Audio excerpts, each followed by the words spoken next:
এই সেই কোরআন রমজান মাস, যে মাসে আল্লাহ কোরআন নাজিল করেছেন হুদাল লিন্নাস, মানুষকে পথ দেখাতে।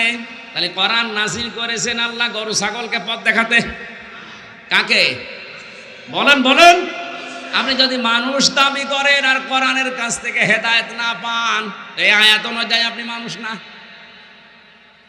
স্পষ্ট দলিল আর প্রমাণের ভেতরে দেওয়া আছে। শেষের শব্দ আল ফুরকান, এটা সত্য আর মিথ্যা পার্থক্য করে মানুষকে দেখায়।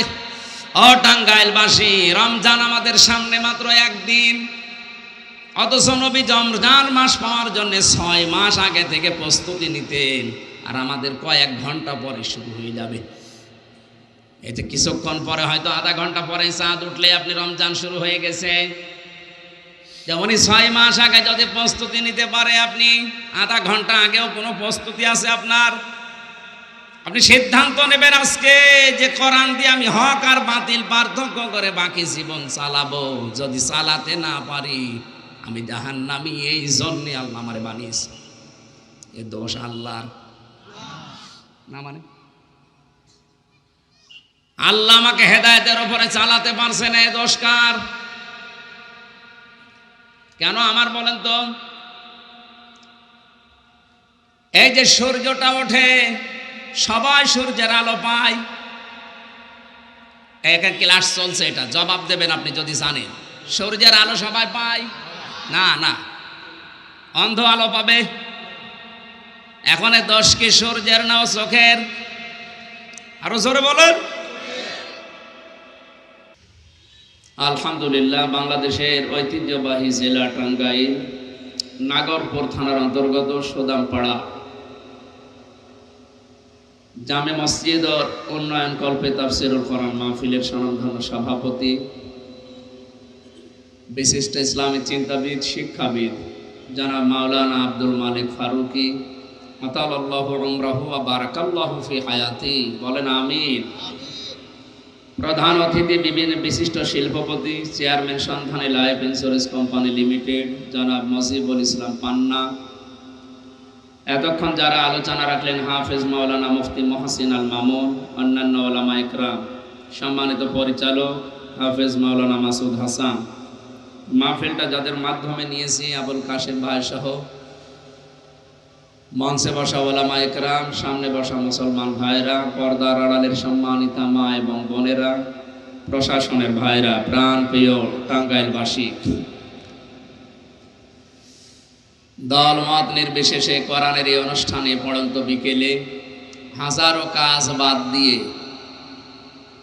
রমজান সামনে, আমাদের কোরআনে কারিমের নাজিল হওয়ার মাস সামনে নিয়ে কোরআন শোনার উদ্দেশ্যে যারা বসতে পেরেছি, বলছি আলহামদুলিল্লাহ। এটা আমাদের জন্য এখন একটা বিশাল নিয়ামত। মাইয়ারিদিল্লাহু খায়রা ইউফাক্কিহু ফিদ্দীন, আল্লাহ যাকে পছন্দ করেন, ভালোবাসেন, তাকে কোরআনের জ্ঞান, দ্বীনের জ্ঞান দান করেন। এখানে কোরআনের একটা ক্লাস এখন হবে নির্ধারিত বিষয় থেকে। এই ক্লাস থেকে আমরা যেন কিছু নিয়ে রমজানের প্রস্তুতি নিতে পারি, আল্লাহ তৌফিক দেন, বলেন আমিন। কোরআনে কারিমে আল্লাহ পাক বলেন, ওয়াইদা আযানা রাব্বুকুম লাইন শাকারতুম লাযীদান্নাকুম ওয়া লাইন কাফারতুম ইন্না আযাবি লাশাদীদ। সূরা ইব্রাহিমের 7 নম্বর আয়াতে আল্লাহ বলেন, একটি ঘোষণা শোনো, একটি এলান শোনো। ও নাগরপুরবাসী, যদি কোরআনে কারিমের কোনো শব্দ আপনি বোঝার চেষ্টা করেন, আমল যদি নাও করতে পারেন, তা 500 রাকাত নফল নামাজের সওয়াব হবে। যেহেতু আগামীকাল থেকে রমজান আরম্ভ হয়ে যাচ্ছে ইনশাআল্লাহ, সুতরাং এখন থেকে কোরআনে কারিম বোঝার জন্য চেষ্টা চালাতে থাকবেন। কোরআন নাজিলের মাসে যদি আপনি চেষ্টা চালান, আমি আশা করছি একটি মাসে আপনাকে আর শিরিক বেদাত সারা জীবনেও কেউ পড়াতে পারবে না। বিশ্বের বিভিন্ন দেশে ঘোরাফেরা করার পরে আমার যতটুকু বাস্তবতায় আমি পেয়েছি জ্ঞান, শিরিক আর বেদাত যে সমস্ত জায়গায় চলে না, তার বাস্তব উদাহরণ তারা ছোটকাল থেকেই কোরআনের সাথে সম্পৃক্ত।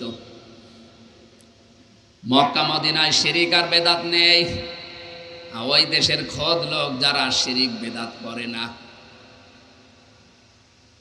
ওদের অভ্যাস হচ্ছে সন্তান জন্মের পরে কোরআন হাতে তুলে দেয়। আর আমাদের সন্তান জন্মের পরে কোরআন না, হারমোনিয়াম তুলে দিচ্ছে। আমরা শিরিক বেদাত বেশি করি এই জন্যে, কারণ এর সাথে আমাদের সম্পর্ক একেবারেই নেই। যেহেতু সামনে এ নাজিল হওয়ার মাস আমরা পাচ্ছি, এর গুরুত্ব দিয়ে এটা যদি আমরা আয়ত্ত করতে পারি, আমি আপনাকে গ্যারান্টি দিতে পারি, যদি 3টা বছর আপনার ছোট ছেলে মেয়েকে কোরআন পড়াতে পারেন, মাদ্রাসায় যেখানে কোরআন আর হাদিস বোঝানো হয়, মাত্র 3 বছর পড়িয়ে যে কোনো জায়গায় তারে আপনি দেন, আমি নিষেধ করছি না। 3টা উপকার পাবেন দুনিয়া আখিরাত মিলে। 1 নম্বরে, জীবনও আপনার এই ছেলে কোনোদিন নেশাখোর হবে না। 2 নম্বরে, আপনাকে শেষ বয়সে বৃদ্ধাশ্রমে রেখে আসবে না। 3 নম্বরে, মরণের পরে যদি নেককার হয়ে মারা যেতে পারেন, কিয়ামতের দিনে এই নেককার সন্তানের জন্য আপনাকে আল্লাহ জান্নাতেও দিয়ে দিতে পারেন। এই জন্য আমাদের উচিত হকদের সাথে সম্পর্ক, আমাদের পরবর্তী জেনারেশন যারা আসে তাদের বাড়ানো। যে আয়াতটা পড়ছিলাম কোরআনে কারিমের, আয়াতে আল্লাহ নিজে যেন মাইক হাতে নিয়ে এই টাঙ্গাইলের ময়দানে নেমে পড়েছেন একটি ঘোষণা, একটি এলান। কি সে এলান? লাইন শাকারতুম, যদি আমার নিয়ামতের শুকরিয়া আদায় করতে পারো, লাযিদান্নাকুম, ওই নিয়ামত আমি অবশ্যই জীবনে বাড়িয়ে দেব। আল্লাহ গ্যারান্টি দিচ্ছেন, লাযিদান্নাকুম, লামে তাকিদ নুনে সাকিলা। আমাদের কোন নেতায় যদি গ্যারান্টি দেয়, তার উপরে আমাদের যে বিশ্বাস জন্ম হয়, আমাদের মালিক যিনি, উনি তো এমনিতেই বলতে পারতেন, গ্যারান্টি দিয়ে বলছেন, অবশ্যই আমি আল্লাহ ওই নিয়ামত বৃদ্ধি করে দেব। সন্দেহ আছে আমাদের?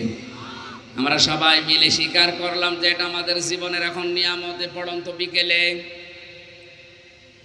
আজকে হয়তো তারাবি পড়া লাগতে পারে, কালকে থেকে গুরুত্বপূর্ণ একটা মাস আমাদের উপরে ছায়া ফেলবে।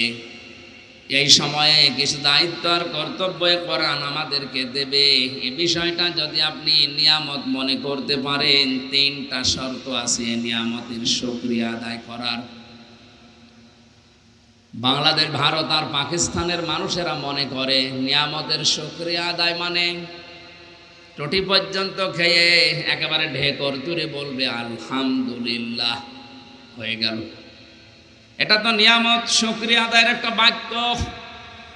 কেউ যদি সত্যিই কোনো নিয়ামতের শুকরিয়া আদায় করতে যায়, তাফসিরে ফি জিলালিল কোরআনে মুফাসসির বলেন 3টা বিষয় তাকে মানতেই হবে। 1 নম্বরে, মুখ দিয়ে স্বীকার করা লাগবে যে এটা নিয়ামত।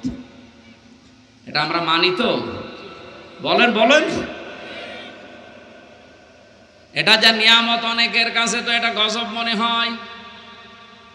কোরআন নিয়ামত হবে মুমিনের কাছে, আর গজব হবে কাফেরের কাছে, মুনাফিকের কাছে। এই জন্য ওই জামানায় মুনাফিকরা সব সময় চিন্তায় থাকতো, না জানি কখন আমাদের গোমর ফাঁক হয়ে যায়। কোরআনের আয়াত নাজিল হলে তো আমাদের চরিত্র মানুষ চিনে ফেলবে। আজও বাংলাদেশে বিশ্বাস করেন যারা মুনাফিক, এই মানুষগুলোই কোরআনের অনুষ্ঠানগুলো দেখলেই ভয় পায়, না জানি আমার চরিত্র আবার মানুষ চিনি ফেলে কিনা। এ দুনিয়ায় 3টা জীব আছে আমরা জানি। এরা রাতের বেলা বের হয়, দিনের আলোতে বের হয় না। পেঁচা, বাদুর আর চামচিকা। নাম শুনে বোঝা যাচ্ছে চেহারা কেমন হবে। দিনের বেলা দেখবেন আসে না, রাত যত গভীর হয়, অন্ধকার ছেয়ে যায়, তখন বের হয়ে মানুষের ফসল নষ্ট করে, কলা নষ্ট করে। এক কথা বলছে না কেন? দিনের আলো, সূর্যের আলো সহ্য হয় না, এই জন্য রাতের আধার যাদের ভালো লাগে মানুষের ক্ষতি করার জন্যে, এদের নাম শুনলে আমরা বলছি যে 2 নাম্বার পেশা, বাদুর, সামসিকা। এ মানুষের ভেতরে যাদের দিনের আলো, কোরআনের আলো, ইসলামের আলো সহ্য হয় না, কুফরের অন্ধকার, শিরিকের অন্ধকার, বেদাতের অন্ধকার, জুলুমের অন্ধকারের পথ বেছে নেয়, এরাও আল্লাহর দৃষ্টিতে পেশা, বাদুর আর সামসিকার চাইতে খারাপ। আমি কি বললাম, আপনি কি টের পেয়েছেন? না, আপনার মাথায় মগজ থাকলে টের পাবেন। আপনাকে কোথায় নামিয়ে দিয়েছে আল্লাহ? আল্লাহ পাক বলেন আপনি এ পর্যন্ত নামিয়েছেন না, আরো বেশি নামানো লাগবে। উলাইকা কাল আনআমি বাল হুম আদাল। এ মানুষগুলো চতুষ্পদ জানোয়ার বললেও ভুল হবে, এরও চতুষ্পদ জানোয়ারের চাইতেও খারাপ। তাহলে দিনের আলো, ইসলামের আলো, কোরআনের আলো যাদের সহ্য হয় না, এই মানুষগুলোকে পেশা, বাদুর, সামসিকা না, এরও নিচে নামানো লাগবে। আপনার বাস্তবতায় আচরণ, চরিত্র কোন জায়গায় আছে আপনি নিচে টের পাচ্ছেন। আল্লাহ আমাদেরকে কোরআনে কারিমের এই নিয়ামতের শুকরিয়া আদায় যেন মুখ দিয়ে করারও তৌফিক দেন। মুখে উচ্চারণ আমরা সবাই করেছি, এটা একটা নিয়ামত। 2 নম্বরে আপনার মনে একটা আনন্দ লাগবে, একটা অনির্বচন সুখ আপনি অনুভব করবেন। শব্দের দিকে খেয়াল করেন, একটা অনির্বচন সুখ আপনি পাবেন। কি এটা?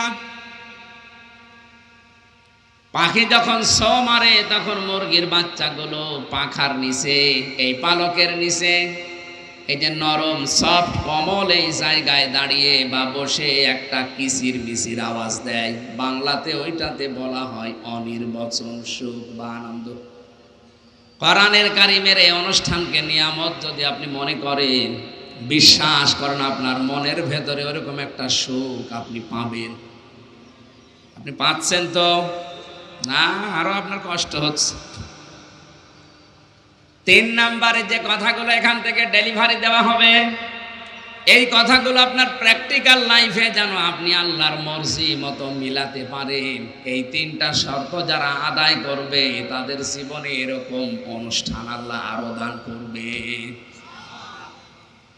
ওয়ালাইন কাফারতুম ইন্না আযাবি লাশাদীদ। কোন মানুষ যদি পৃথিবীতে আল্লাহর নিয়ামত পাওয়ার পরে শুকরিয়া আদায় না করে, ওর জীবন থেকে আল্লাহ ওটা কেড়ে নেয় আর আযাবের ভেতরে ফেলে দেয়। বলেন নাউজুবিল্লাহ। এটা যেহেতু আমরা শ্রেষ্ঠ নিয়ামত মনে করি কোরআনকে, বিশ্ব নবী জানিয়েছেন মান ক্বালা বিহি সাদাকা, যারা কোরআন দিয়ে দুনিয়ায় কথা বলবে এরা সত্য কথা বলে। সার্টিফিকেট দিচ্ছেন কে?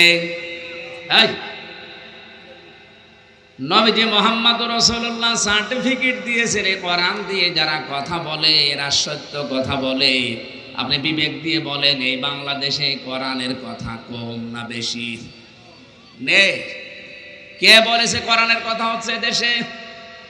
আজ হাজারো আলেমের নাম নিয়ে কোরআনের আয়াত পড়ছে ঠিক, বিকৃত অর্থ করে মানুষকে আরো অন্ধকারের দিকে ঠেলে নিয়ে যাচ্ছে, শিরকের, বেদাতের, কুফরের।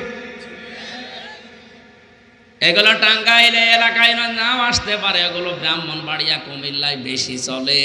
আয়াত পড়ছে ঠিক, কিন্তু নিজের মন মতো অর্থ করে মানুষকে আরো গোমরা বানিয়ে দিচ্ছে। আমারই প্রায় 43টা ধরা পড়েছে এই জবানে, এই ব্রেনে। একটা বলছি, যারা আয়াত পড়ে অবতাগু ইলাইহিল ওয়াসিলা, আল্লাহকে পাওয়ার জন্য মাধ্যম লাগবে, আরে মাধ্যম হচ্ছে পীর। এ কথা তাফসিরের কোন জায়গায় লেখা? জিজ্ঞাসা করেন তো। আমি যত তাফসির বাংলাদেশে পড়েছি, ওসিলা শব্দের 2টা অর্থ বেশি পেয়েছি। 1 নাম্বার ওসিলা মানে জীবনের নেক কাজ, 2 নম্বরে ওসিলা মানে নবীর সম্মান। আপনি পীর সাহেব পেলেন কোথায়? এ জেলার পরে যে মানিকগঞ্জের পরে আরেকটা জেলা আছে, আমি নাম নিলাম না, ওই জায়গায় যে একবার আসরের নামাজ আদায় করলাম, আসরের পরে পীর সাহেব আসরের নামাজ আদায় করার পরে দেখলাম উনি ইমাম সাহেব যিনি, আয়াত পড়ছে ইয়া আইয়ুহাল্লাযীনা আমানুত্তাকুল্লাহ আল্লাহ ওয়াবতাগু ইলাইহিল ওয়াসিলা ইলা আখির আয়া। ওহে যারা ঈমানের দাবি করো, আল্লাহকে ভয় করো, আর আল্লাহ পর্যন্ত পৌঁছাতে হলে একটা মাধ্যম তালাশ করো, আর এই মাধ্যম হচ্ছে এই জায়গার এই বাবা, খাজা বাবা। যারা সাধারণ মানুষ সামনে বসে আছে ওরা মনে করছে আয়াত মনে হয় যা বলছে এইটাই আছে, বলছে সুবহানাল্লাহ। এখানে সুবহানাল্লাহ কিসের? ওয়াসিলা শব্দের ব্যাখ্যা তাফসিরে আছে, জীবনের নেক কাজ দিয়ে যদি কেউ দোয়া করে, আল্লাহ জীবনে আমি এই কাজ তোমার ভয়ে করেছিলাম, যদি তুমি আজকে পারো আমার ওই নেক কাজের ওসিলায় বিপদ থেকে বাঁচাও, তাহলে ওই দোয়া কবুল হওয়ার সম্ভাবনা 100%। এক কথা বুঝেন, বিশ্বনবী যে 3 জন যুবকের কথা হাদিসে আমাদেরকে জানিয়েছেন, তারা 3 জনেই কিন্তু জীবনের নেক কাজের ওসিলা দিয়ে দোয়া করেছিল। আপনি ইসলাম নেবেন নবীজির কাছ থেকে, কোরআনের কাছ থেকে। কোন বাবা কি বলে, কোন দাদা কি করে, ওইটার নাম ইসলাম না। ওরা তো ওদের দরবার টিকাতে গিয়ে ইসলামের নামে এগুলো বানিয়েছে। আমি এজন্য বলছিলাম কোরআন দিয়ে কথা বলে, সত্য কথা বলে, কিন্তু কথা কোরআনের হওয়া লাগবে। আল্লাহর নামের পাশে অন্য কোন নাম ধরে জিকির করা হারাম, জায়েজ নেই। এটা সূরা ফুরকান 19 নম্বর পারার 4 নম্বর পৃষ্ঠার 13 নম্বর লাইনের মাঝের অংশে আছে, মাআল্লাহি ইলাহান আখার। আল্লাহর সাথে যারা অন্য কাউকে ডাকে, এই মানুষগুলোকে আল্লাহ ডবল শাস্তি দেবে। অথচ বাংলাদেশের দিকে তাকান আর ভারতের দিকে, আল্লাহ আল্লাহ কিছুক্ষণ করে, এরপরে ইয়া আলী বাবা, শাহ আলী বাবা, দয়াল বাবা, খাজা বাবা, ন্যাংটা বাবাও চলছে। আল্লাহর নামের সাথে এমনকি রাসূলুল্লাহর নাম ধরে জিকির করাও জায়েজ নেই। কেউ যদি বলে ইয়া রাসূলুল্লাহ, ইয়া রাসূলুল্লাহ, হারাম হবে, কারণ রাসূলের নামে আল্লাহ কোনো জিকির দেয়নি, রাসূলের নামে দিয়েছেন তাসলিমা, সালাম। আপনি দরুদ পড়েন নবীজির নামে, সাল্লু আলাইহি ওয়া সাল্লিমু তাসলিমা, যথাযথ হক আদায় করে যেভাবে নিয়ম ওইভাবে দরুদ পড়েন, কোনো অসুবিধা নেই। কিন্তু নবীজির নামে আপনি জিকির করতে পারবেন না। জিকির করা লাগবে 1 নম্বর কার নামে? আরো জোরে বলেন, আল্লাহ ছাড়া কারো নামে জিকির করা, জিকির একটা ইবাদত।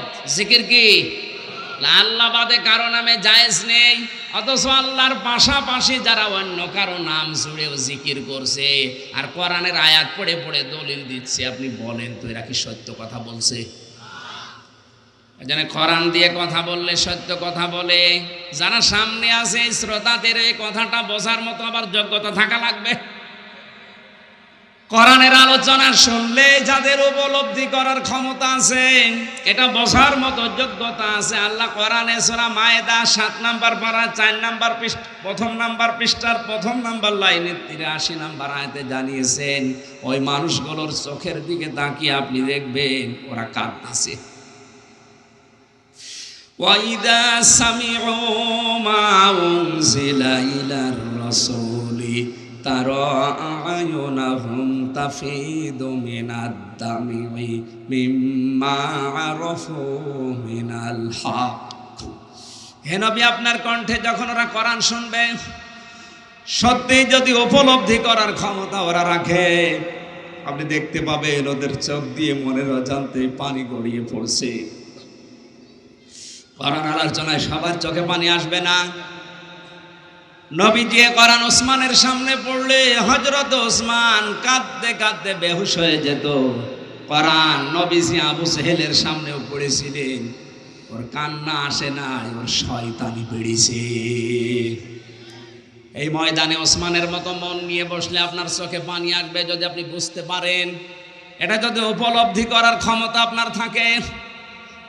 আর যদি আবু সেহেলের মতো মন নিয়ে বসেন, আপনার চোখে পানি আসা না, আপনার আফসোসও আসবে না, আসবে আপনার শয়তান বেড়ে যাবে যে কি করে দুর্বিসন্ধি করা যায়। কথা বলেন ঠিক কি না? আমরা কি আবু বকরের মতো মন নিয়ে বসবো না আবু সেহেলের মতো? বলেন বলেন। সাফ করে একটা কথা কান খাড়া করে শোনেন, দুনিয়াতে যদি কোরআন শরীফ কাউকে ভালো বানাতে না পারে, হেদায়েত দিতে না পারে, বুঝবেন ওই লোকটাকে আল্লাহ জাহান্নামে দেবে, এই জন্যই বানিয়েছে। এটা তো আমি বানালাম নাকি?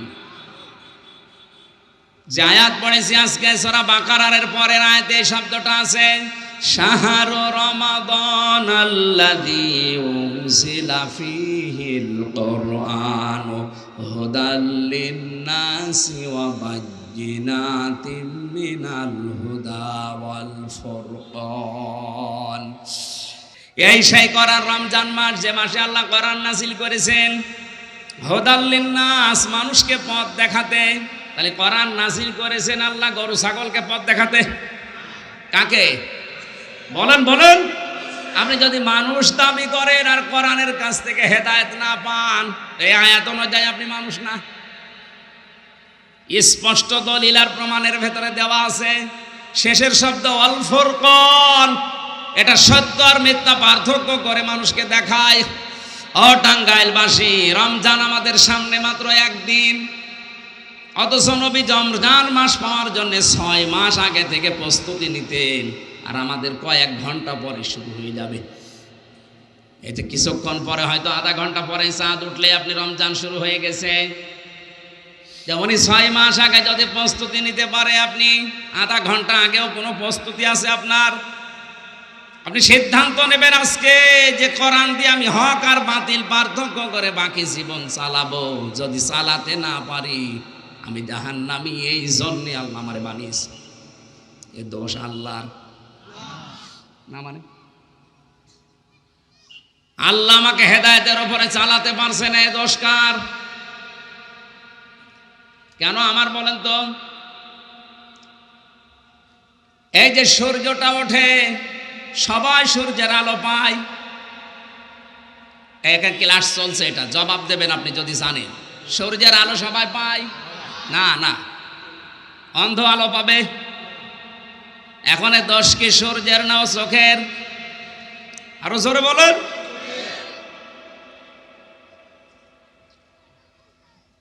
এ পৃথিবীতে একটা খাবার আছে যেটাকে বলা হয় আদর্শ খাবার।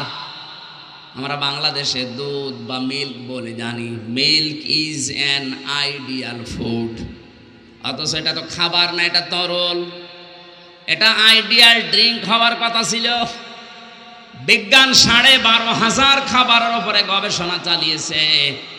কোন খাবার এই দুনিয়াতে নেই যে খাবার খেলে আপনার পিপাসা মিটে যাবে, নেই। খাবার খেলে ক্ষুধা মিটবে, পিপাসা মেটার জন্য পানি খাওয়া লাগবে। এক কথা বুঝতেছেন? পৃথিবীতে কেউ যদি পানি পান করে পিপাসা মিটবে, কিন্তু ক্ষুধা মিটবে না। একটাই মাত্র খাবার আল্লাহ বানিয়েছে যেটা খেলে ক্ষুধাও মিটে যায়, পিপাসাও মিটে যায়, তার নাম। আপনি যদি পরীক্ষার খাতায় milk is an ideal drink লেখেন, 0 পাবেন। অথচ ওটা তো ড্রিঙ্কই, তরল আছে, ওটা তো পানি জাতীয় খাবারই। যতক্ষণ মাখন না হবে, ঘি না হবে, জমাট না বাঁধবে, দই না হবে, ততক্ষণ তো ফুড বলা ঠিক না। বিজ্ঞানী কথা বলে ভুল করেনি, কারণ গবেষণায় ধরা পড়েছে এর ভেতরে খাবারও আছে, পিপাসার চাহিদাও মিটবে। বলেন সুবহানাল্লাহ। এখন আমার প্রশ্ন, দুধ কি সবার জন্য ভালো? হ্যাঁ, আমাশার রোগে কেউ যদি দুধ দেয়, সুবহানাল্লাহ না নাউজুবিল্লাহ? সারা দিন বসে থাকা লাগবে টয়লেটে, এক কথা বলে না কেন? শেষে আবার মালিশ খাতা নিয়ে এসে টয়লেটে ঘুমানো লাগতে পারে। এখন এর দোষ কি দুধের না ওর পেটের? কোরআন আল্লাহ নাযিল করেছেন হেদায়েত দেওয়ার জন্যে। আপনি হেদায়েত নিতে পারেননি, এ দোষ কোরআনের না, এ দোষ আপনার কপালের। এই জন্য আপনি মন তৈরি করেন আগে। সামনে রমজান মাস, কোরআন নাযিলের মাস। হক আমি আর বাতিল আমি পার্থক্য করবই ইনশাআল্লাহ। এই যে নরসিংদীর গিরিশচন্দ্র সেন, বেটা হিন্দু মানুষ, কোরআন পড়েছিল, বুঝেছিল, লিখেছিল, কিন্তু হেদায়েত পায়নি। ও কিন্তু আমাদের চাইতে কোরআন পড়তো বেশি, বুঝতো বেশি, লিখতো বেশি, ও তাফসির পর্যন্ত লিখেছে। এখানে সভাপতি সাহেব আলেম মানুষ, উনি সহ যত বড় বড় শিক্ষিত মানুষ বসে আছে, একজনকে বলতে বলেন তো বুকে হাত দিয়ে যে কোরআনের প্রতিটি শব্দের অর্থ আমার জানা আছে, বলতে বলেন। কেউ পারবে না। ওই পুলিশগুলোকে জিজ্ঞাসা করেন তো পারে কিনা।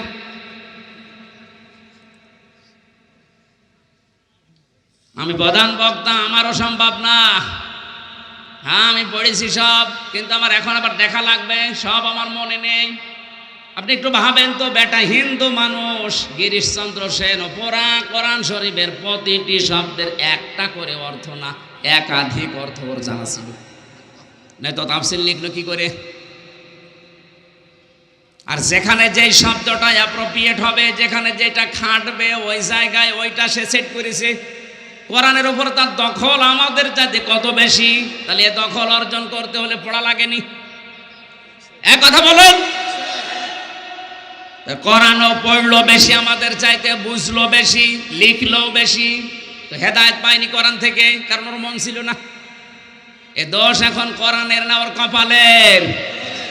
আপনি যদি মন তৈরি না করেন, জোর করে কোরআন আপনাকে হেদায়েত দিয়ে জান্নাতে নিয়ে যাবে, আল্লাহর অত দায় পড়ে যায়নি। আপনি জান্নাতে না গেলে, জাহান্নামী হয়ে গেলে আল্লাহর ক্ষমতা একটু কমে যাবে? বলেন বলেন। আল্লাহ বড় আশা করে আমাদেরকে এই মাসটা দিলেন, রমজান মাস। নবীজি বলেন, রমজান পাওয়ার পরে কোন মানুষ জীবনের অপরাধগুলো যদি মাফ করিয়ে জান্নাতি হতে না পারে, ওই লোকটা কপাল পোড়া। জোরে বলেন নাউজুবিল্লাহ। দুনিয়ার জীবন নিয়ে আমাদের কার কি ধারণা আমরা জানি না। কোরআনে কারিমে আল্লাহ ধারণা দিয়েছেন, অমাল হায়াতুদ দুনিয়া ইল্লা মাতাউল গুরুর। হে পৃথিবীর মানুষেরা, দুনিয়ার জীবন কিন্তু ধোঁকা, খেল তামাশা। একটু ভাবেন তো নিজের দিকে তাকিয়ে। সেই ছোটবেলা থেকে আমার এই 33 বছর বয়স, আমার তো পেছনের জীবনে এখন তাকালে মনে হয় কয়দিন আগে প্যান্ট পরে ঘুরছিলাম, হাফ প্যান্ট পরি। 33 বছর হয়ে গেল, আর 33 বছর পরে দেখা যাচ্ছে পৃথিবীর অনেক কিছুই পাল্টিয়ে গেছে। এই কথা বলেন না কেন? আর বাকি 33 বছর পরে দুনিয়ায় আমার নাম আর কেউ নেবে না। 33 পরেই যদি এ দুনিয়ায় আমার কেউ না আমার না নেয়, 200 বছর পার হলে হামজা নামে একটা লোক দুনিয়ায় ছিল, কে বলবে বলেন? এই তো দুনিয়া হয়ে গেল শেষ। আমার মাঝে মাঝে মনে হয় আমার 3-4 পুরুষ আগে, যারা মনে করেন 150 বছর আগে মারা গেছে, আমার দাদার দাদা, সে লোকটার দাপট ছিল সর্দার বংশে, কুষ্টিয়ার। সে যদি এখন এসে হঠাৎ করে আমার গোষ্ঠীর ভেতরে প্রবেশ করে বলে, আমি কিন্তু 4 পুরুষ আগের মানুষ, এই জমি জায়গায় বাড়ি ঘর আমার মনে হয় গোষ্ঠীর লোক তার পিটিয়ে মেরে ফেলবে।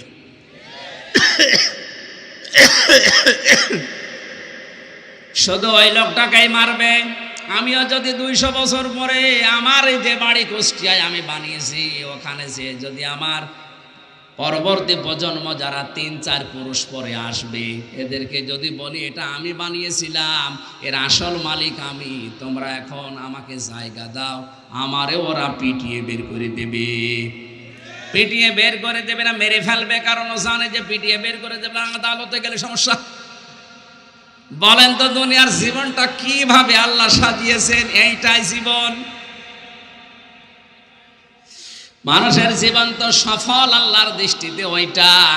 বেশি দিন বেঁচে থাকবে মানুষ না, বেশি দিন ক্ষমতায় থাকবে, বেশি টাকা পয়সার মালিক হবে না। ফামাগে সুহসিহা আনিন নার ওয়া উদখিলাল জান্নাতা ফাকাদ ফাজ।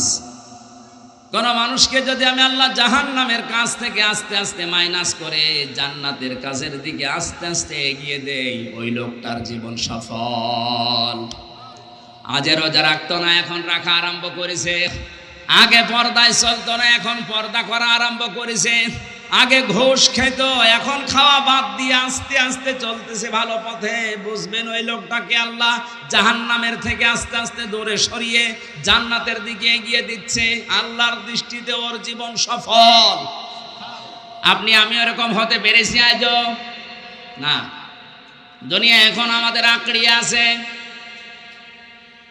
আলহাকুমুত তাকাসুরু হাত্তা যুরতুমুল মাকাবির। বেশি বেশি পাওয়ার জন্য মানুষ মহাবন্ধ হয়ে গেছে। এই ঘর কাটবে না ততদিন যতদিন ও মাটির নিচে না যাবে।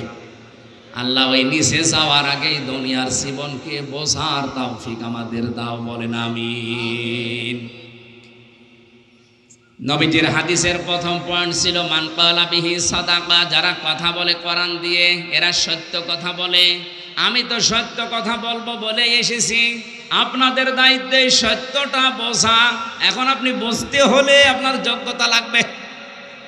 এক কথা বলেন। এই জন্য দুনিয়াতে আল্লাহ ফরজ কিন্তু নামাজ, রোজা, হজ, যাকাত দেয়নি। সর্বপ্রথম ফরজ দিয়েছেন ইকরা, পড়ো। ইকরা মানে পড়ো, ইকরা মানে বোঝো, ইকরা মানে আমল করো, ইকরা মানে পৌঁছাও। সর্বপ্রথম ফরজ এইটা দিয়েছেন। এই কারণে আপনি যদি না পড়েন, না জানেন, তে মানবেন কি? এই বাংলাদেশে কারা যেন শয়তানি করে ছড়িয়েছে যে জানার নাম ইসলাম না মানার নাম ইসলাম। এটা একটা শয়তানি। আপনি যদি না জানেন তো কি মানবেন বলেন তো? আপনি জানেন না, এই জন্যে তো মানুষ ভুল ভাল বোঝায় আপনাকে। এই কারণে আপনাকে দিয়ে শিরিক করাতে পারে, এই কারণে আপনাকে দিয়ে বেদাত করাতে পারে। কথা বলেন ঠিক কিনা? হ্যাঁ, এখানে একটা মাসলা শোনেন। ইসলামের কোনো বিধান আপনি জানেন কিন্তু মানেন না। এদিকে তাকান।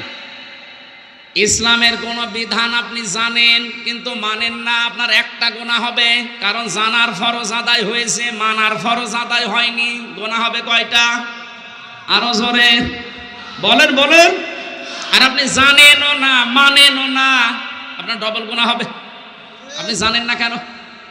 আপনি জানেন না, এটা আপনার অপরাধ। আর অপরাধ করলে কি হয়? শাস্তি। এই কথা বলেন।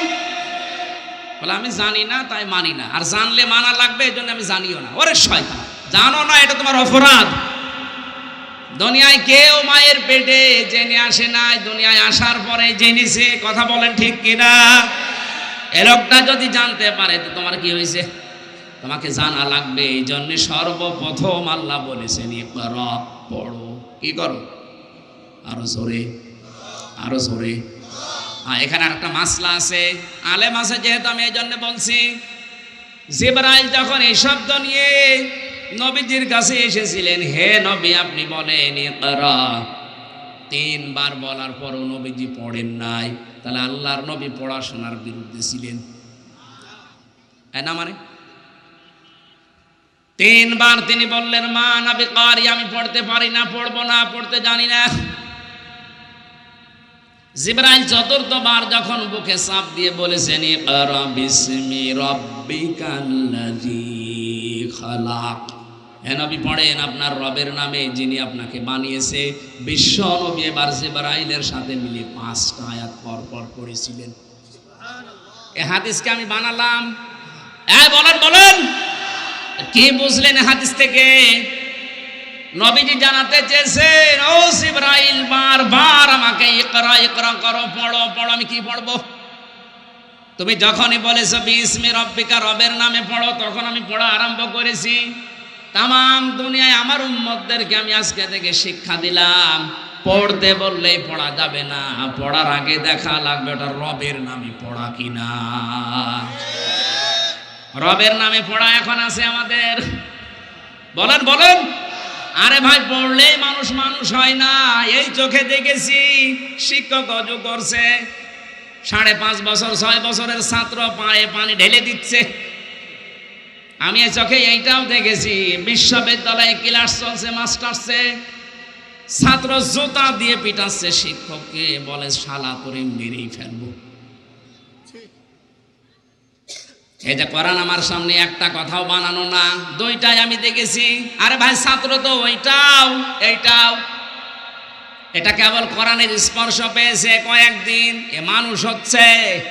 আর ওইটা মাস্টার্স শেষ করার পরে কোরআন পাইনি, ওটা জানোয়ার হয়ে গেছে। পড়তে বললেই পড়া যাবে। কার নামে পড়া লাগবে?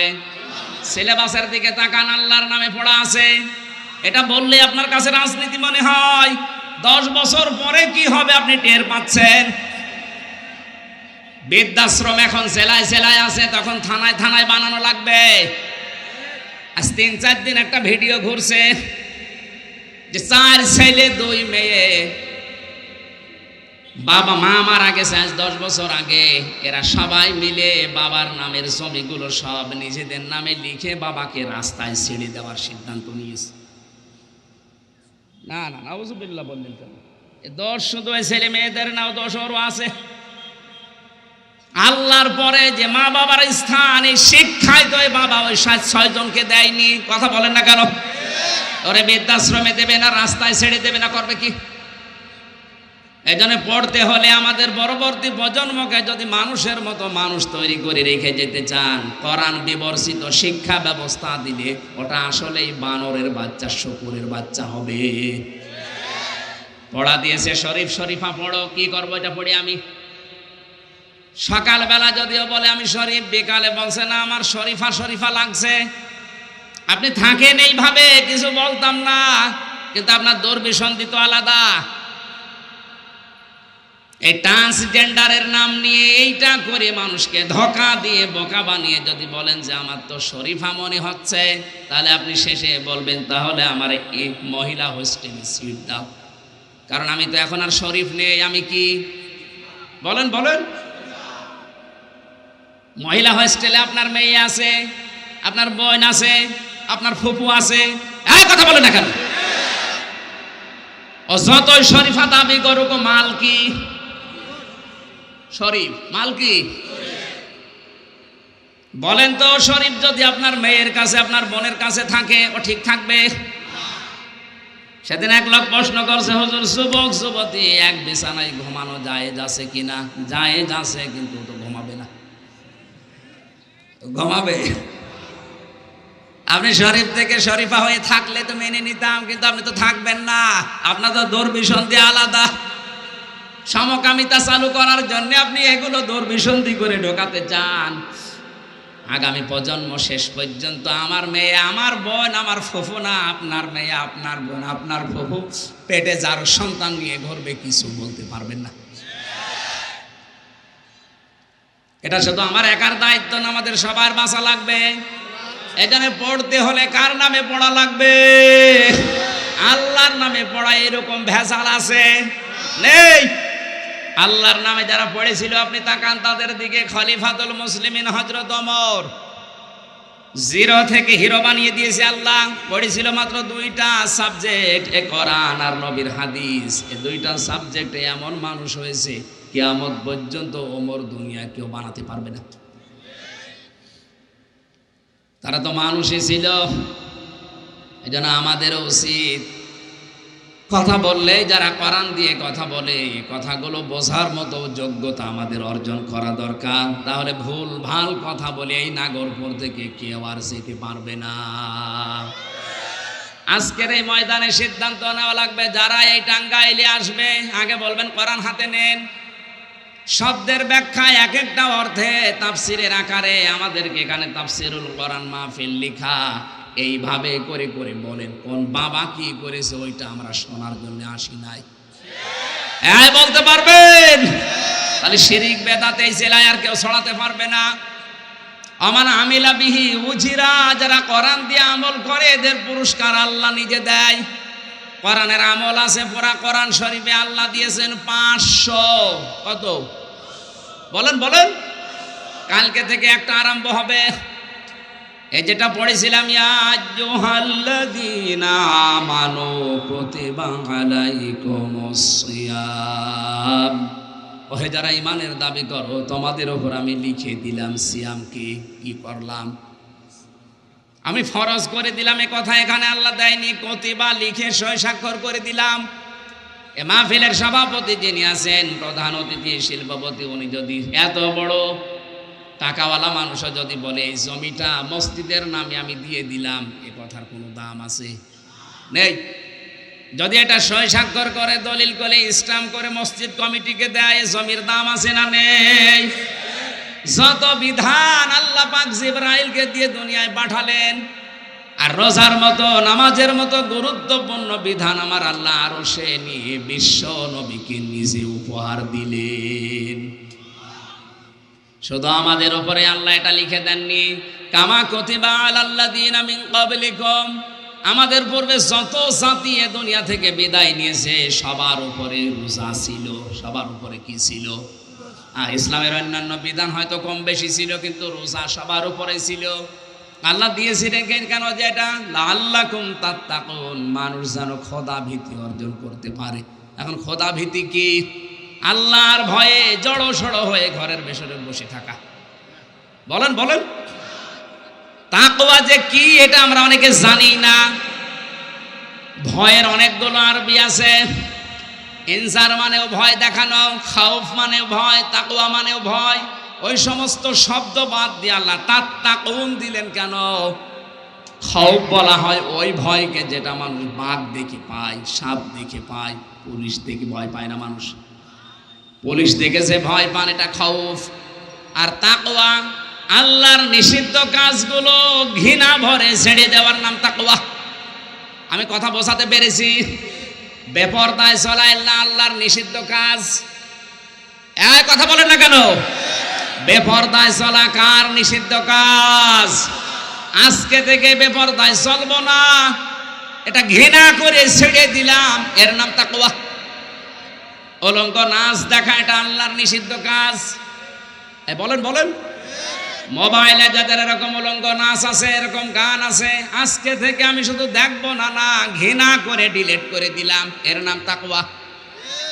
কাদের কাদের আছে মোবাইলে দেখি হাত তোলেন তো। একজন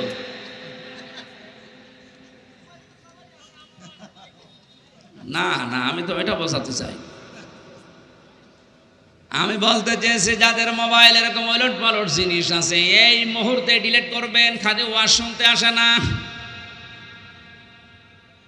এক্ষণে ডিলিট করেন। আর এই রমজানে সিদ্ধান্ত নেবেন জীবনে যতদিন বেঁচে আছি, শয়তান যতই ধোঁকা দিক, যৌবনের তাড়নায় পড়ে হলেও আমি এই হারাম কাজে আর যাব না। যদি ঘৃণা করে আপনি আজকে ছেড়ে দিতে পারেন, একটা অনির্বচন শোক আপনি পাবেন।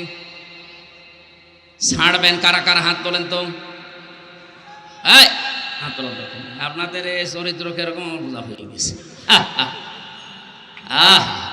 দাড়িওয়ালা মানুষ 80-90 বছর বয়সও যদি হাত তোলে যে আমি ডিলিট করে দেবো, ওর মোবাইল দেখি। দাদা দেখি মোবাইল দেখি। পরিমনের নায়িকা নাকি মাহিয়া মাহির কি আছে দেখি, দেখে নিয়ে আসেন। আসেন এদিকে আসেন, আপনার মোবাইল দেখে তারপর বসে। যাদের আছে তারা হাত তোলেন।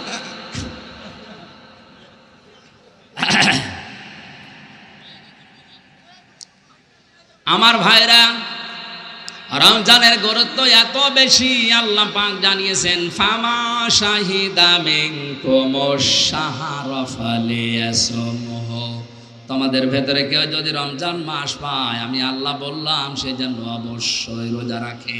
শুধু রোজা রাখে বলেনি, ফালিয়াসুমহু, সে যেন অবশ্যই রোজা রাখে। এটার গুরুত্ব এত বেশি। নামাজ ফরজ এ পর্যন্ত কোরআনে আছে। কয় রাকাত পড়া লাগবে, কিভাবে পড়া লাগবে, কখন কোন সূরা দেওয়া লাগবে, এটা কোরআনে আল্লাহ বলেন না কেন? যাকাত ফরজ, যাকাত কতটুকু সম্পদ থাকলে কতটুকু দেওয়া লাগবে কোরআনে আল্লাহ দেয়নি, এটা হাদিসে আছে। হজ ফরজ, হজের কোথায় কোথায় যাওয়া লাগবে, কোথায় কোথায় না গেলে হজ হবে না, এটা কোরআনে আল্লাহ দেয়নি, হাদিসে আছে। কিন্তু কোরআনে কারিমে রোজার ব্যাপারে বলতে গিয়ে মহান আল্লাহ একটা পুরা রূপুর ভেতরে দিয়েছেন। এখান থেকে শুরু, এই করলে রোজা হয়, এই করলে রোজা ভেঙে যায়। বলেন সুবহানাল্লাহ। এই জন্য গুরুত্বপূর্ণ এবার জানটার সামনে আজকে থেকে যেহেতু শুরু হবে, জীবন চলে যাওয়ার উপক্রম না হলে আপনি এটা ছাড়বেন না, সংশোধন হয়ে যাবেন আজকের থেকে। যেহেতু তাকওয়াবান করার জন্য রোজা আমাদের কাছে এসেছে, আল্লাহ আমাদেরকে তাকওয়া অর্জন করার তৌফিক দিন। বলেন আমিন। বিশ্বনবী জানিয়েছেন, কোন মানুষ যদি সত্যি রোজা রাখতে পারে আর রোজা যদি কবুল হয়ে যায়, কিয়ামতের দিন এই নারী পুরুষের জন্য আল্লাহ একটা নিজে আলাদা স্পেশাল গেট বানিয়ে রাখবেন। এখানে যতগুলো গেট আছে মনে করেন যে কোনো গেট দিয়ে আপনি ঢুকতে পারেন। এই একটা মাত্র গেট আছে, এখান থেকে সবাইকে ঢুকতে দিচ্ছে না, মাত্র কয়েকজনকে এখান থেকে ঢোকার পারমিশন দিয়েছে। কিয়ামতে জান্নাতে যাওয়ার জন্যে কত গেট থাকবে? একটা গেট দিয়ে শুধুমাত্র রোজাদারকে আল্লাহ যাওয়ার জন্য পারমিশন দেবেন, তার নাম রায়্যান। এই মাসে রোজা রেখে এই দরজা দিয়ে প্রবেশ করার যোগ্যতা যেন অর্জন করতে পারি, বলেন আমিন। এ মাসে একটা নফল করলে অন্য মাসে ৭০টা নফল করার সওয়াব হয়। এ মাসে একটা ফরজ আদায় করলে অন্য মাসে ৭০টা ফরজ আদায় করার সওয়াব হয়। এত কিছু যার ওসিলায়, সেই মোল্লার নাম এ কোরআন। যার ওসিলায় সিন্নি খাইলেন, মোল্লা চিনলেন না, সেই মোল্লার নাম কি?